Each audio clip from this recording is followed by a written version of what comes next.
Salam sejahtera dan salam Malaysia Madani bersama saya Magdalena Depol dalam Berita Pagi Sabah edisi Sabtu 21 Oktober. Pertubuhan Kesihatan Sedunia merekodkan 1 daripada 7 kanak-kanak dan remaja di dunia mengalami gangguan mental. Sementara UNICEF turut merekodkan 1 kes kanak-kanak bunuh diri akibat gangguan mental. Pegawai Perubatan Hospital Mesra Bukit Padang, Dr. Ahmad Syakiran Fauzi menggesahkan masalah gangguan mental dalam kalangan kanak-kanak lebih berbahaya berbanding remaja kerana mereka belum mampu mengawal emosi dan hanya bertindak memberontak tanpa menjelaskan keinginan mereka. Beliau turut memberitahu ibu bapa berperanan penting dalam mencegah isu kesihatan mental terhadap kanak-kanak. Ibu bapa boleh menjadi punca masalah gangguan mental kepada kanak-kanak. Ada teori yang menyatakan tentang interpersonal acceptance and rejection. Aku ni tidak dihargai ke? Benda kita nampak benda sekecil macam tu, tapi sebenarnya memberi kesan yang agak besar kepada kanak-kanak tu sendirilah. Beliau ditemui RTM selepas menjadi tetamu Sabah FM dalam segmen Kita Cerita, Kita Kongsi. Jabatan Perangkaan Malaysia Dosim Sabah giat melaksana kerja mengemaskini rangka pelaksanaan Banci Pertanian 2024. Pengarahnya Muhammad Amri Idris memaklumkan bancian akan bermula Julai hingga September 2024.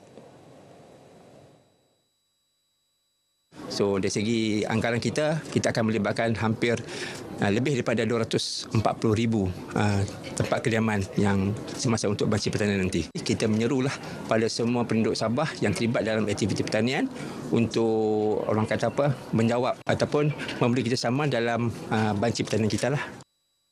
Muhammad Amri ditemui media ketika sambutan Hari Statistik Peringkat Negeri bertemakan Statistik Nadi Kehidupan di Kota Kinabalu.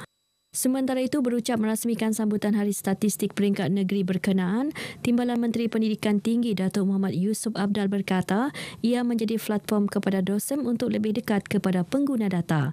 Dalam masa sama, mengukuhkan literasi statistik serta kelangsungan kepada agenda pembudayaan maklumat tepat. Ujar Datuk Muhammad Yusuf, kementeriannya juga bergantung kepada statistik dikeluarkan dosen bagi memastikan dasar pendidikan yang tepat dan terkini serta memudahkan para penyelidik di universiti awam atau swasta menghasilkan kajian bermutu tinggi. Turut berlangsung dalam program ini majlis menandatangani surat niat LOI antara UMS diwakili Dekan Fakulti Sains dan Sumber Alam Profesor Dr. Jualang Azlan Gansau dan Presiden Persatuan Majikan-Majikan Sabah Yap Chen Bun. Ia merupakan kerjasama pintar bagi penempatan pelatih industri, peluang pekerjaan, penglibatan kesukarelawanan selain membuka ruang kajian analitik melibatkan data makro dan mikroekonomi. 8 warga tempatan dan seorang warga asing ditahan dalam serbuan di sebuah apartmen di Kota Kinabalu yang digunakan sebagai pusat operasi panggilan judi dalam talian.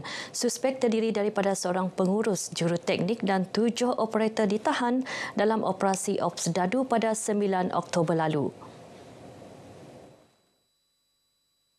Turut dirampas 9 unit komputer, 11 unit telefon bimbit, 26 kad ATM dengan nilai rampasan berjumlah RM20,000.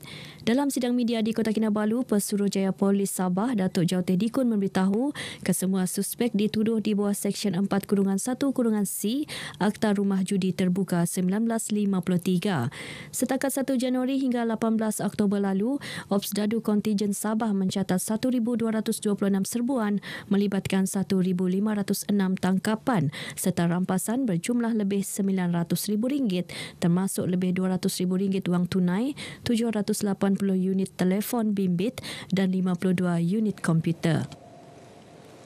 Syarikat korporat di negeri ini disaran melaksana program Tanggungjawab Sosial Korporat CSR bagi membantu golongan memerlukan.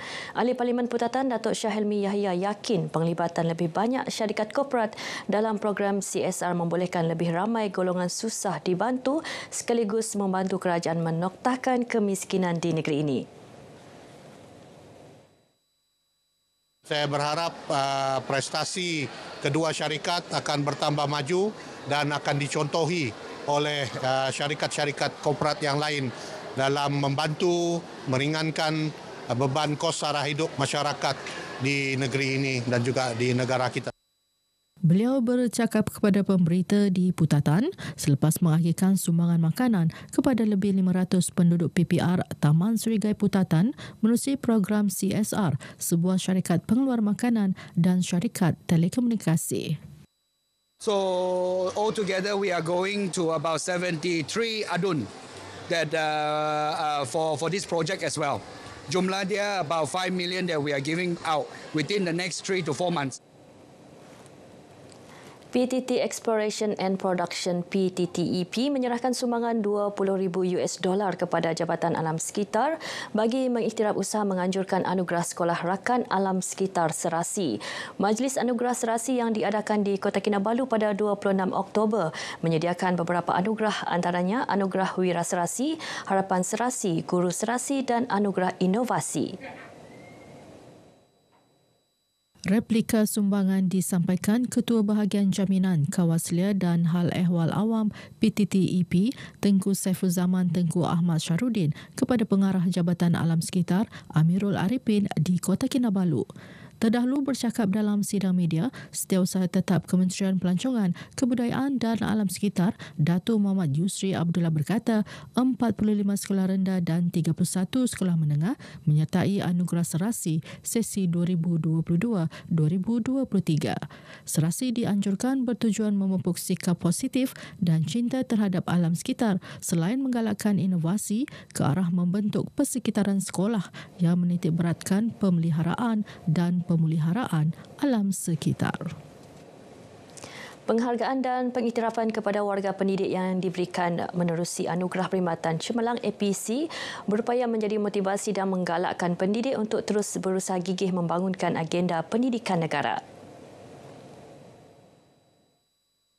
Timbalan Pengarah Sektor Pengurusan Sekolah Jabatan Pendidikan Negeri Sabah, Abidin Marjan berkata, perkhidmatan cemerlang yang ditampilkan itu juga perlu selari dengan kualiti peribadi yang positif selain berusaha meningkatkan kemahiran diri dengan pelbagai ilmu pengetahuan. Harapan saya tingkatkan mutu kerja kita untuk kita dapat penyampaian delivery system yang berkesan kepada organisasi dan klien kita.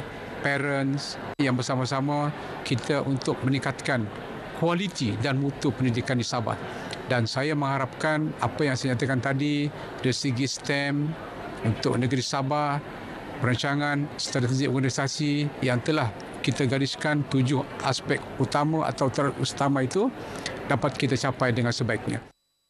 Beliau ditemui RTM selepas Majlis Apresiasi Kecemerlangan dan APC tahun 2022 Pejabat Pendidikan Daerah PPD Sandakan.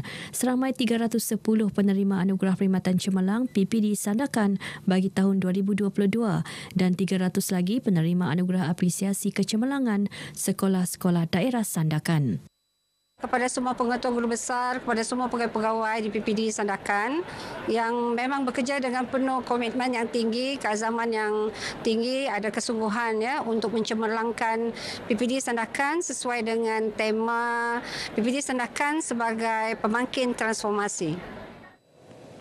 Inisiatif kerajaan meneruskan bantuan subsidi tiket penerbangan fly siswa tahun depan memberi kegembiraan kepada pelajar terlibat yang berharap inisiatif seumpama dapat diteruskan bagi meringankan beban kewangan keluarga.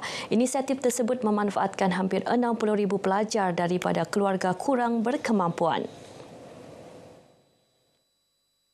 Inisiatif ini boleh diteruskan agar ia dapat meringankan beban lagi mahasiswa yang merasakan selama ini bebanan tiket ini merupakan satu tekanan hidup buat mereka. So lepas ni mungkin boleh kita lihat bahawa mahasiswa-mahasiswa ini senanglah untuk merayakan ataupun balik ke kediaman mereka masing-masing. Inisiatif ni dia memberikan satu impak yang tinggi buat pelajar. Lagi-lagi pelajar yang susahlah untuk pulang ke kampung mereka masing-masing.